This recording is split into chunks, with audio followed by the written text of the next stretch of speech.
Okay folks, so now we are moving on to look specifically at electromagnets and their uses. Alright, and as usual, whenever there is time for you to need to do something in your notes, there will be a bright green box giving you the instructions, and I will probably tell you to pause the video. Okay, so what we're looking to do today is look at the basic structure of an electromagnet. You may already in fact be familiar with that. We need to look at the factors that affect the strength of an electromagnet. And then what you have to be able to do is look at a variety of uses of them. So you'd be faced with a diagram of something that you may be completely unfamiliar with, but based on your knowledge of electromagnets and how they work, you would be expected to describe and explain how that thing actually works. So that's what we'll look at in our exam questions. So, quick little recap from last time then, when we looked at the idea of magnetic fields originating from moving charges. Okay, so anytime there is a moving charge, those moving charges will generate a magnetic field.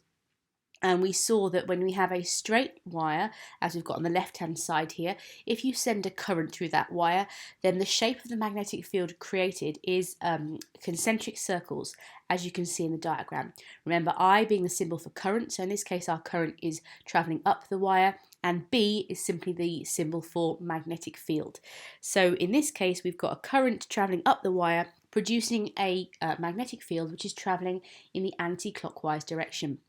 And if you recall, we use this right-hand thumb grip rule to figure out which way the field is travelling. You simply clench your right fist to make a thumbs up signal, and then you point your thumb in the direction in which the current is flowing, and then the direction that your fingers point will show you the way that the magnetic field is travelling. And we can see quite quickly there that if you then invert your thumb, so you reverse the direction of the current, you can see that it will also reverse the direction of the magnetic field.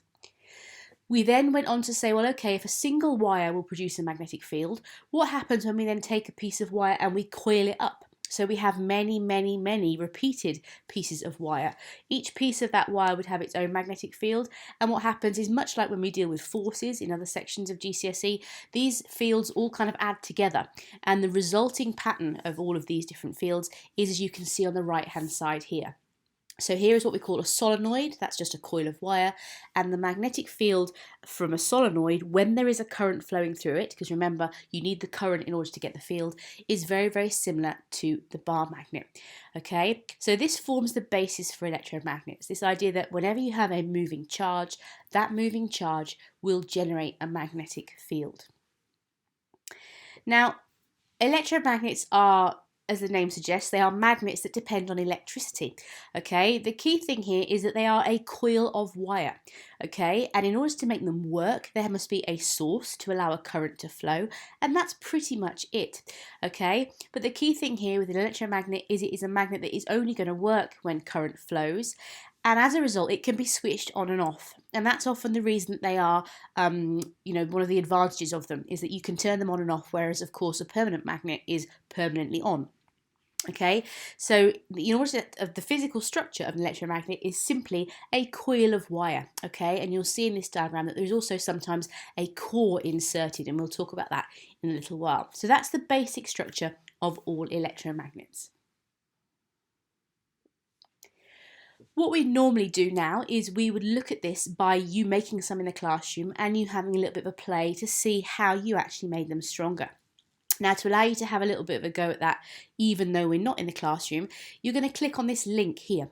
Okay, now you have to excuse the quality of the animation, but nonetheless it works. It's a link to a simulation, and that simulation will allow you to change a few factors. It's a very similar setup to what we use in the classroom, where you will build an electromagnet and you use the highly technical method of counting how many paper clips it picks up to decide how strong the electromagnet is. Okay, what I would like you to do is to click on that link and literally have a play. Okay, there will be a variety of parameters you can change. Just take a little bit of time, mess around with all of them. And what I'd like you to do in your notes is to summarise what are the factors that affect the strength of an electromagnet. Okay, so pause the video, go away and have a play and summarise your findings. Okay, what do you do in order to increase the strength of the electromagnet? So pause the video, off you go, about 10 minutes. So, hopefully you have made a note in your notes as to what you found out, but just in case you were unsure, let's go through the key factors that affect the strength of an electromagnet. The first thing is you add an iron core. So I mentioned that sometimes you use a core. Actually, most electromagnets have a core of iron. The reality is we could use any magnetic material, but actually iron is the best. Okay, the reasons for that you kind of go into at A level should you decide to do A level physics, but for now we don't need to concern ourselves with it. It's the fact that iron is a magnetic material, and actually iron can be very readily magnetized, but don't worry too much. But adding a core of iron is the first thing you do to increase the strength of an electromagnet, and it is highly likely that every electromagnet you would ever come across would in fact have an iron core. The second thing you can do is add more coils of wire. Okay, so the more turns you've got, the stronger your electromagnet is going to be. And then the last thing you can do is increase the current. Okay, so you will have seen that in the simulation. You were able to change the number of batteries that you had, all right, and the strength of them. And increasing the number of batteries would have increased the current flowing in the circuit, and you should have seen that the more current you've got, the stronger your electromagnet became. So if you haven't already done so, pause the video and summarise those 3 points. And then in your notes, try and use what you know about magnetic fields to explain for each of those 3 why that will actually increase the strength of an electromagnet. Okay, so again, about another 5-7 minutes. If you haven't already made a note of the 3 factors, write them down, and for each factor, attempt to explain why that would increase the strength of an electromagnet. Pause the video now.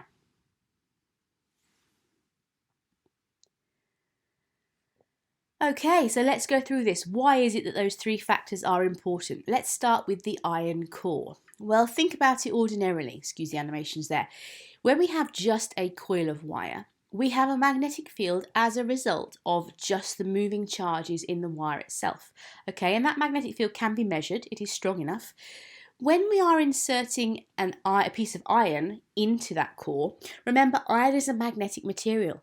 Cast your mind back to our lessons last week. What happens to magnetic materials when you place them in the presence of a magnetic field? They become magnetized. So if you put an iron core in the center of your coil of wire, you have the existing magnetic field that was there because of the wire itself and the current flowing. And then you have the addition of the magnetic field that arises because you are magnetizing the iron by placing it within the magnetic field from the solenoid. In terms of writing this down, the easiest thing to say probably is that you have the magnetic field due to the solenoid plus the magnetic field that is due to the magnetized iron, and therefore overall you have an increased strength in the magnetic field. If we then come on to more turns of wire, well, hopefully this one's fairly straightforward. Think about our single wire. Our single wire will have its own magnetic field. We've talked about this many times now. If you have more turns on your solenoid, you are simply repeating that over and over and over again, and each piece of wire will have its own magnetic field, and therefore when you sum them all together, the total strength of that field is going to be much, much greater. So that is why increasing your turns of wire increases the strength of your electromagnet. And then finally, the last one, which is increasing the current. Again, I'll take us back to our first situation with a straight wire. Okay, you may recall from last week that we said that when we get this concentric circle shape, this field shape around a straight wire, we can increase the strength of the magnetic field. Magnetic fields originate because of moving charges. If we increase the current, those charges are moving more quickly, and therefore you're going to have a stronger magnetic field. Now, apologies that my diagram doesn't quite line up. Remember, the field lines should be equally spaced. They shouldn't touch, but you have to bear in mind what I'm having to work with here in terms of putting the pictures together, so apologies there. But if you increase the current, then what you are doing is you are increasing the magnetic field generated by the wire itself, and therefore you're going to increase the strength of an overall electromagnet. Okay, so there's the third explanation as to how and why electromagnets can be made stronger. So, in summary then, this is what an electromagnet actually is. It is a coil of wire with a soft iron core, okay? And this is a very simple setup of a sort of investigation to look at the strength of electromagnets. So that's basically what we would have done in the classroom, is wrap the coil of wire around an iron nail. Okay, the switch is there to allow you to turn it on and off, as electromagnets can be. Okay, but that is what you might be expected to draw if you were asked to investigate the strength of an electromagnet. So just to make sure you're happy, pause the video and put these 5 setups in order from increasing to decreasing strength. Which of these would be the strongest, down to which would be the weakest?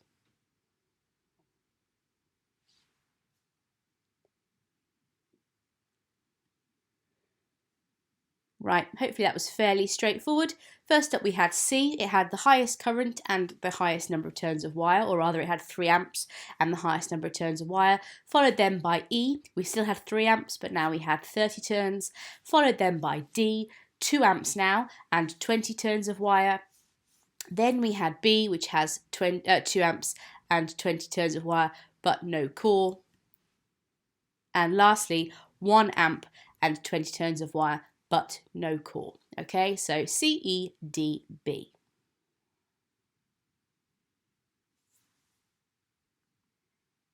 Okay, so now we know what they are and how we increase their strength. Let's move to look at their uses. And you know me, any excuse to get one of my favourites in. So here is a little clip you'll be familiar with. Just to introduce it, see if you can spot the mistake that Buzz makes in here as well.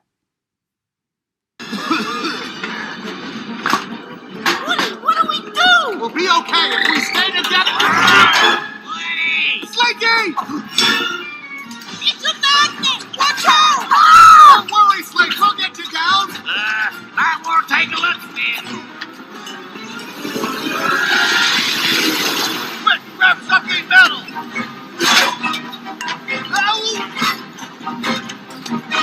You heard the guy. It's not working! Help! Help me! I'm stuck! Help, please! Help! Woody! Thank you! Don't thank me yet! Woody!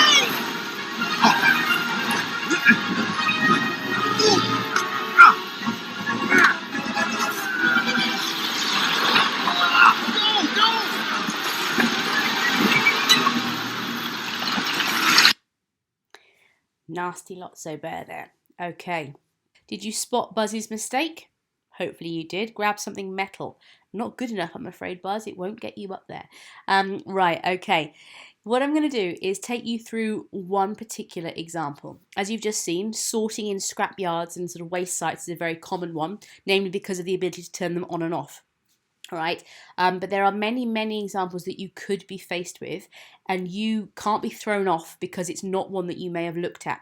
The key thing here is that once you understand the principle behind it, you can look at a diagram, and as long as you think about it, you can figure it out. Okay, people's instinct when faced with these kind of questions is to look at it and go, I have no idea what that is, I've never seen it before, I don't know how to do it. And you really must not let that be your approach to them. So I'm going to talk you through the operation of the bell. Okay, what I'm going to get you to do is to do a little sketch and summarize it yourself. Now you can do that in brief bullet points, it's absolutely fine, it doesn't need to be continuous prose. And then tomorrow in the exam session, you're going to have a look at some other examples and use this one to help you answer those. Okay, so here is our circuit diagram. You can see the bell at the top, okay, and underneath the bell you can see our electromagnet, which is attached to our battery. We've got a switch, and then following around from the switch there is this arrow. In a circuit, what that means is it's a contact, and it's a contact that can be moved, okay. That arrow currently is touching the other side of the electromagnet effectively, which is what we call the armature, okay. So you can see following that up, that's kind of like the little gong that will strike the bell. So you'd be faced with a diagram and be asked, okay, how does this work? Now, if you want to, by all means, pause the video now and attempt to do it yourselves and then listen to my explanation afterwards. That's a great way to do it, but I'm equally very happy if you just let me run through it. It's entirely up to you. So, the best way to approach these is probably in bullets, okay? Dealing with every stage, and it's really important that you don't miss out any of the stages. So with all of these, the first stage is going to be down to the fact that you have to turn the circuit on, okay? So the first thing you always need to say is that you turn the circuit on, which is going to allow a current to flow, and that in turn will turn the electromagnet on. Okay?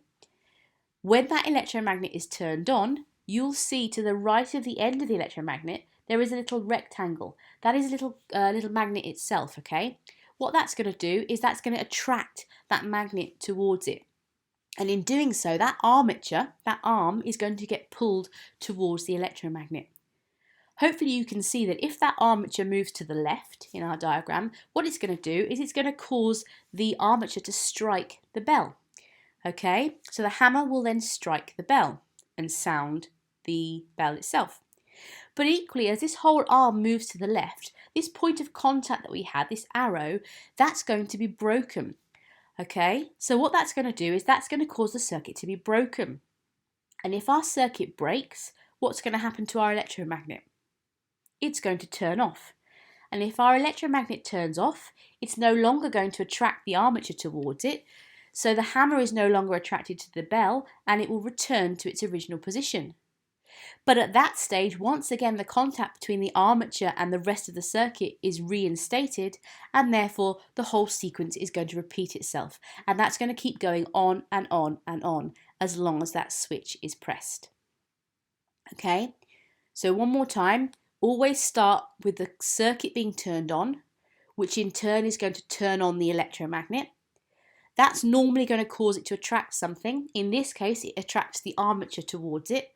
And when it does that, it makes the hammer strike the bell. But when the armature is attracted, it breaks the circuit, which then turns the electromagnet off. The hammer is no longer striking the bell and returns to its original position. But as it returns to its original position, the contact and the complete circuit is made once again, and therefore the electromagnet turns back on and the armature is attracted back in again. And that cycle will repeat round and round and round as long as that switch is closed. Of course, the minute the switch is then opened, the electromagnet won't ever turn on and the ringing of the bell will stop. So if you haven't done so already, summarise that in your notes, and then we'll just do one last thing to finish off for today.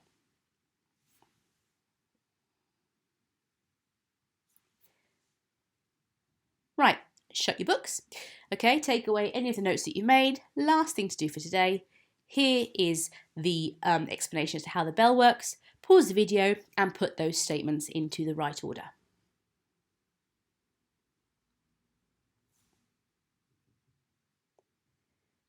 So, how did you get on? Switch is pressed, first of all. A current flows through the electromagnet, which then attracts the armature. The hammer hits the bell. This breaks the contact. The hammer returns to start, and then that process repeats. So that's quite a concise summary of how it works. If you were explaining that in a 6 marker, for example, you'd probably need a little bit more detail in there, but you get the gist, okay? So hopefully now you're able to explain one of the uses of an electromagnet. What we're going to do tomorrow is I'm going to show you some exam questions where you'll be faced with 3 different ones, and taking this same sort of approach, you're going to have a go at those questions so that you are then confident in explaining the variety of uses of electromagnets. That's everything for today, folks. Well done.